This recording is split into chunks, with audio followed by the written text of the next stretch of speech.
If famous stolen art is virtually impossible to sell, why do thieves keep stealing it? And where does it actually go? Imagine you've just pulled off the score of a lifetime and walked out of the museum with a $50 million Picasso. You're rich, right? Wrong. Because now you have a massive $50 million problem. You can't put it on eBay. You can't take it to a pawn shop. And you definitely can't hang it in your living room. Welcome to the Heist Vault. Let's talk about one of the biggest mysteries in the criminal underworld.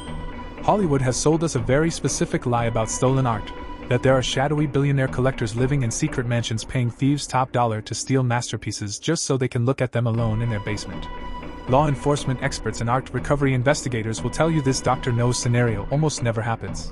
The reality is incredibly depressing. Masterpieces are cut from their frames, rolled up tightly, and stuffed into PVC pipes.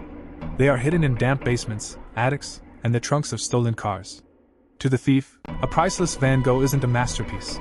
It's a piece of painted canvas that is actively burning a hole in their pocket. They need to get rid of it fast. But a fence, someone who buys stolen goods, will only pay a fraction of the painting's actual value, usually less than 10%. And even then, finding a buyer brave enough to touch a famous stolen painting is incredibly difficult. So if they can't sell it for cash, what happens to it? It becomes criminal currency. Stolen art is frequently used as collateral in massive illegal deals. Let's say an international cartel wants to buy a massive shipment of weapons or drugs, but they don't have the liquid cash. They will hand over a stolen Picasso as a down payment. The painting travels from gang to gang, cartel to cartel, acting as a massive illegal bargaining chip. It never sees the light of day.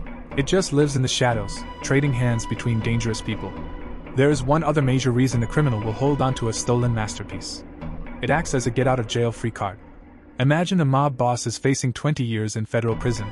Suddenly, his lawyer tells the FBI, "My client happens to know exactly where that stolen Monet from 1995 is hidden.